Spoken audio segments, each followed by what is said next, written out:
Olá, senhores, bora aí para mais uma questãozinha de cinemática. Olha só, um piloto testa um carro em uma reta longa de um autódromo.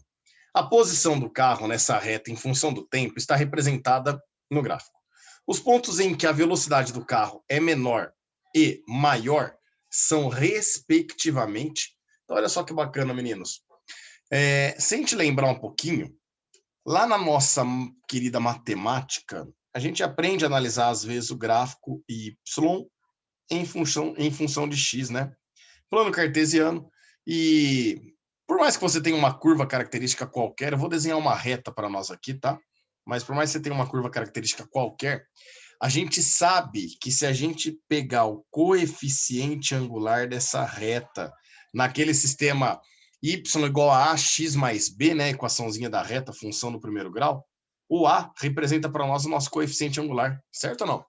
E a gente sabe que se a gente pegar e calcular esse coeficiente angular, a gente vai estar calculando exatamente a tangente do ângulo de inclinação da curva característica, não é verdade? Então, por exemplo, se a gente pegar nessa reta vermelha aqui, no eixo y em função de x, e medir o ângulo dela em relação à horizontal para nós, então, ó, em relação à horizontal aqui para nós vamos ter um ângulo que eu vou chamar de alfa, e eu vou poder garantir para vocês que esse ângulo alfa aqui, ó, a tangente dele representa o coeficiente angular da nossa reta. Nesse caso, a nossa tangente de alfa, que é aquele coeficiente angular da reta que vocês conhecem por razão, ele seria pegar aqui, ó, nesse triângulozinho, tá vendo que tem um triângulo retângulo aqui? Seria pegar a componente não, o cateto, né, oposto, que é a variação das medidas do eixo y, e dividir pela variação dessas mesmas medidas, só que no eixo x. Então, a gente faria o ΔY sobre o ΔX para nós, certo?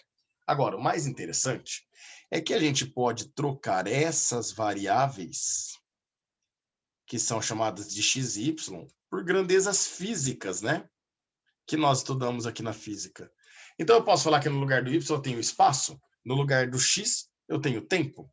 E aí a tangente de alfa, ao invés de ficar a variação dos valores em y dividido pelos valores de x, vai ficar a variação do espaço para nós dividido pela variação do tempo, que é o nosso intervalo de tempo. E a gente sabe que ΔS sobre ΔT nada mais é que a nossa velocidade. Então, percebo que toda vez que você calcula a tangente do ângulo de inclinação, você vai encontrar um valor numericamente igual à nossa velocidade aqui. Então, a gente sabe também que quanto maior o ângulo, maior é a tangente desse ângulo, não é verdade? E isso significa que, pegando a horizontal aqui, ó, o x como referência para nós vamos conseguir traçar uma reta tangente ao ponto na curva característica que está sendo analisado e dessa forma poder falar aonde que a velocidade é maior e aonde que a velocidade é menor. Então, lembrando que nós vamos comparar o ângulo, né, medir o ângulo em relação a essa linha horizontal que eu acabei de traçar para vocês em cada um dos pontos que estão sendo analisados. Então, aqui, ó, eu vou traçar primeiro uma reta tangente ao ponto K. A hora que eu traço uma reta tangente ao ponto K, ó, eu tenho este ângulo que eu vou chamar de K para nós, tudo bem? Agora, se eu pegar uma reta tangente aqui no ponto L, olha que interessante. A reta tangente no ponto L, olha o tamanho do ângulo L para nós. Estão vendo que ele é maior que o nosso K? Agora, olha que bacaninha. Se a gente pegar uma reta tangente lá no ponto M, praticamente, né? Olha só. No ponto M, perceba que o ângulo que você vai medir não é para cima desse eixo X, né? É para baixo. E esse ângulo é bem pequenino para nós, né? Mas se a gente pegar como referência o ponto N, eu percebo que uma reta tangente aqui no ponto N, ó, também gera um ângulo para baixo do eixo X, só que esse ângulo N consideravelmente já é um pouco maior que aquele ponto N. Bom, primeira coisa, nós observamos aí então que quanto maior o ângulo alfa, maior é a tangente dele. E quanto maior a tangente, maior é a velocidade. Portanto, eu sei que onde eu tenho maior ângulo, eu vou ter com certeza a velocidade maior. E nesse caso, senhores, a velocidade maior, com certeza, é quando ela está passando pelo ponto L ali, né? Quando o instante e a posição da trajetória determinam aquela inclinação na nossa curva característica. Então, é no ponto L que nós vamos ter a maior velocidade. como ele quer a menor e a maior, respectivamente, eu já posso jogar fora A, B, e aí, certo? Agora, para ficar entre a C e D, eu preciso achar a menor velocidade. E a menor velocidade ele coloca no ponto M ou no ponto N. Aí você vai falar, peão, olha que bacana, o ângulo M é o menor ângulo que nós temos aí. Sim, é o menor. Mas olha que interessante.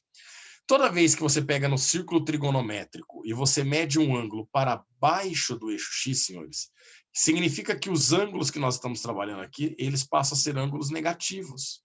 E, consequentemente, a tangente desse ângulo também vai dar um valor negativo para nós.